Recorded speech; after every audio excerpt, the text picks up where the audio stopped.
예, 안녕하세요. 이번 시간에는 진짜 모시기 힘든 우리 정혜방 교수님을 모셨습니다. 이 정혜방 교수님은 행정고시 공부하시는 분들이 참조가 많이 될 텐데, 예전에 기획예산처에서 예산실장도 하시고, 기획예산처 차관, 그리고 이제 건국대 교수도 하시고, 이렇게 금융통화위원회 위원도 하신 엄청나게 훌륭하신 분입니다. 나오셔서 감사합니다. 네, 감사합니다. 생겨서 오랜만입니다. 예.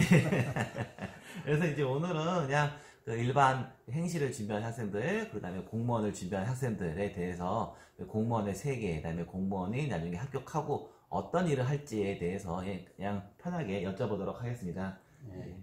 그럼 교수님 이제 예전에 행정고시 붙었을 때 예. 그때 무슨 일이 있었나요? 그때 되게 많이 사람도 얼마 안 뽑았을 때 그때 어떻게 됐나요? 아주 옛날 얘기인데, 우리가 뽑을 때는 100명 뽑았어요. 1976년이니까. 100명 뽑았는데, 그때 사실은 101명 뽑았는데, 나는 사실 동점 101명 중에 한 명 아닌가 해갖고 봤는데, 나중에 성적 보니까 한 중간쯤 됩니다. 네. 그러면 그때도 부천은 어떻게 가나요? 성적순으로 가나요? 그때는?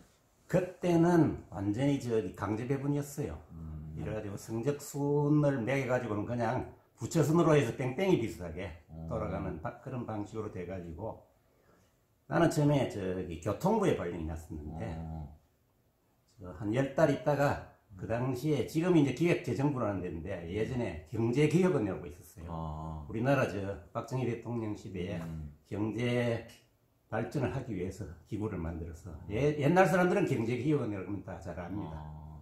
거기서 공무원 생활을 거의 대부분 다 보냈습니다. 그럼 그 당시에는 공무원이 별로 없었겠네? 뭐 사무관 이상 되는 사람은 거의 없지 않았나요? 아니, 그건 마찬가지입니다. 지금도 뽑는 인원은 그렇게 많이 늘어나지 않았을 겁니다. 순수 행정직만 100명을 뽑은 거고, 기술직들은 또 따로 있습니다. 그러면 승진 같은 거 하실 때 어떤 순서로 되는 건가요? 뭐 직급 체계나 이런 건 어떻게 되는 거예요, 공무원은? 공무원은 이게 계급이 굉장히 복잡한데, 보통 이제 행정고시를 합격하고 들어간 사람, 그 사람들은 요즘 이제 5급이라 그러죠. 우리가 들어갈 때는 그거 3급 을류라 그랬는데, 지금은 계급이 바뀌어서 5급인데, 5급 사무관이란으로 이제 출발을 하거든요. 행정고시 합격한 사람들은. 근데 5급으로 출발하면 되게 중앙부처에서 되게 정책적인 입안을 하는 거예요. 입안을 하고, 그 사무관에서 한 계급 올라가면 그걸 서기관이라고 그러는데, 보통 한 10년 이상 걸리죠. 근데 고급 계급이 올라갈 때는 근무 성적을 평가를 해요. 점수를 전부 매겨가지고, 이 승진 후보자 순서를 만들죠. 그래서 그 배수를 정해가지고, 그 안에서 이제 최종적으로 그 배수 안에 들어가는 사람한테 고르는 거죠. 그런 방식으로 하고, 서기관 이상, 서기관이라 그러면은 중앙부처로 보면 과장들이에요, 과장들. 과장부터는 그런 점수를 매기고 한 게 아니고, 그냥 이제 위에서 평가를 해가지고 승리를 결정하죠. 그때부터는 점수라는 개념은 없어요.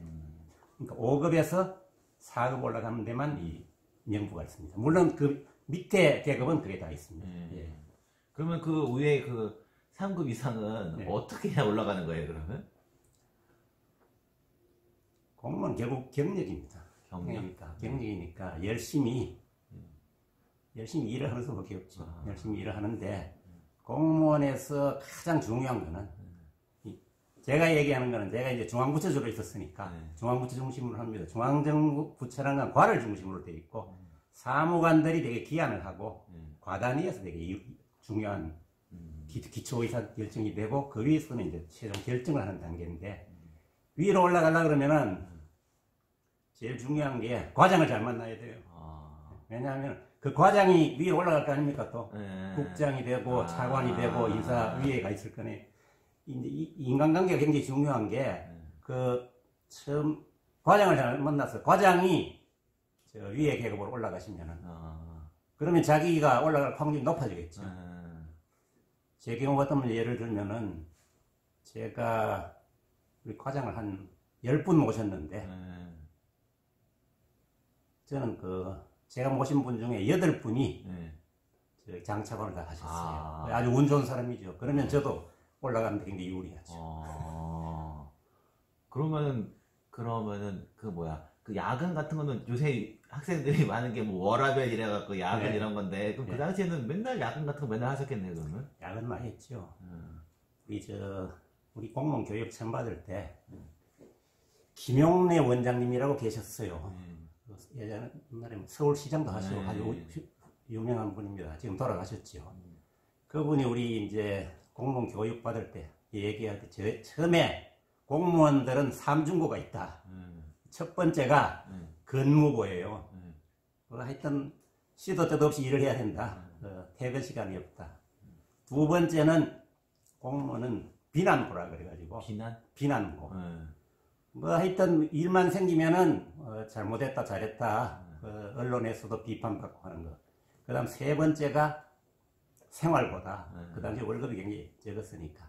그래서 그걸 삼중고라고 얘기하시면서 앞으로 이거는 절대 잘 개선이 안 될 거다. 그런 말씀을 하셨는데 그 중에 특히 그 근무고. 그 근무고는 뭐 지금도 마찬가지일 겁니다. 지금 공무원들도 중앙부처 공무원들 바쁩니다. 근데 옛날보다는 좀 많이 나아졌어요. 저희 때보다는 많이 좋아졌을 겁니다. 왜냐하면 옛날에는 이게 윗사람이 안 나가면은 밑에 사람 못 나갔어요. 그런데 요즘은 뭐 조금 그래도 그런 게 조금은 나아졌을 거예요. 근무고에서. 그렇지만은 공무원이라는 게 국가 일을 하는 거니까 어떤 일이 닥치면은 책임을 지고 항상 일할 자세가 돼 있어야 되는 거지. 뭐 개인적인 것 좀 희생은 좀 해야 된다는 그런 각오를 하고 일할 수밖에 없는 게 공무원 조직입니다. 그러면은 이제 주로 예산 같은 거 많이 하셨는데 예. 사실 뭐 저는 예산은 잘 모르는데 그러면 막판 12월 달에 엄청 바쁘고 그러지 않나요? 예산 같은 게 하는 게? 저는 공무원 한 31년 했는데 예산 업무를 한 20년 이상 했어요. 예산이라는 게 이제 각 부처에 오는 걸 모아갖고 하는 그 이제 최종적으로 국회에다가 예산안을 내고 그걸 국회에 통과시키고 이런 업무인데 예산 업무라는 거는 주기가 있어요.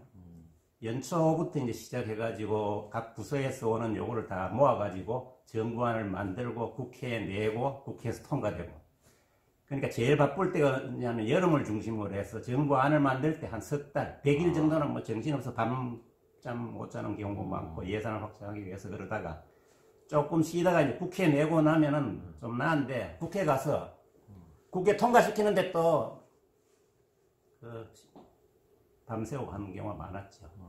근데 저희가 할 때만 해도 그런 패턴이 있었는데 요즘은 뭐 1년 내도록 일들이 더 많아졌어요. 추경 뭐 이런 추경도 많고 이래가지고 요즘 공무원들도 힘들죠. 그럼 근데 사람들이 또 궁금한 게 그럼 일을 열심히 했으면 승진 같은 거는 그러면 예.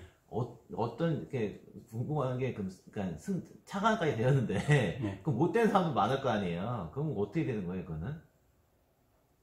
공무원 크게 별정직이라는 게 있고 일반직이 있어요. 그러니까 공무원 우리 고시를 하고 들어가서 일반직으로서 올라갈 수 있는 것은 요즘 이제 고위공무원들이라 그러죠. 근데 그게 되게 이제 급으로 치면 위에서부터 1급, 2급, 3급에 해당되는 거예요. 고위공무원이라는 게. 그리고 이제 장차관이 되면 그게 이제 정무직이라고 그러죠. 정무직이라는 거는 그야말로 되게 이제 대통령이 결정을 하는 거니까.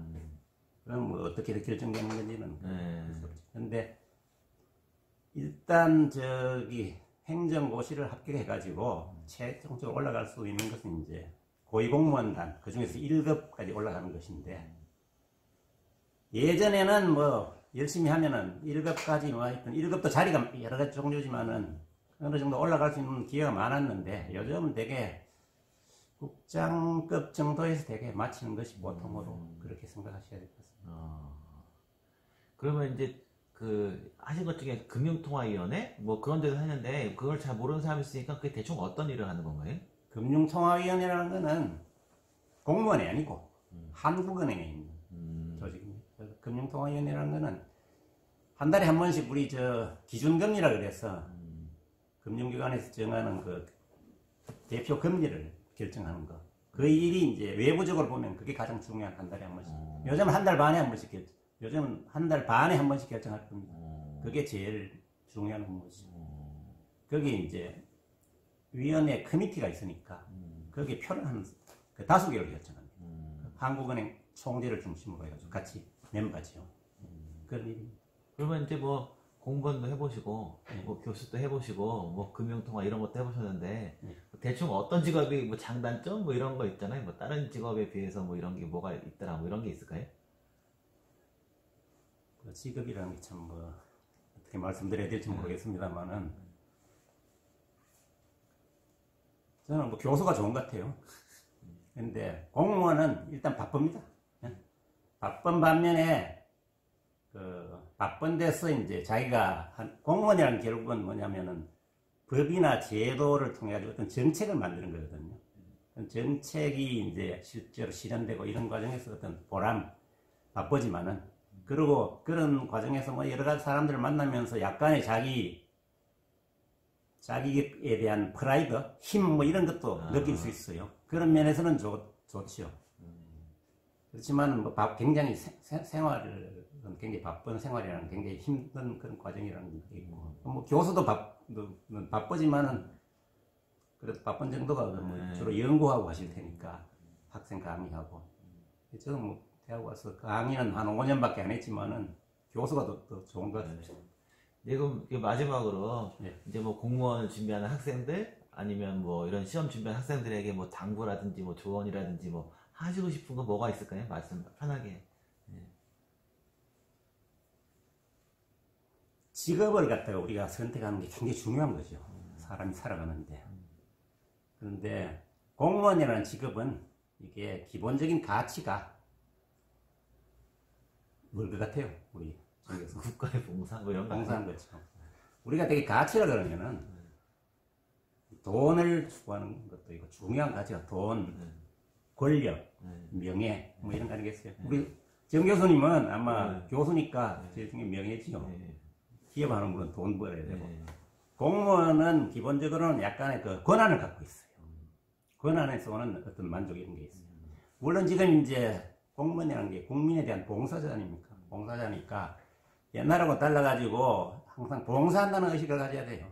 그 반면에 이 돈하고는 거리가 먼 직업이에요. 그런데 이런 그 자꾸 이익을 추구하다 보면은 일하는데 굉장히 문제가 생기겠죠.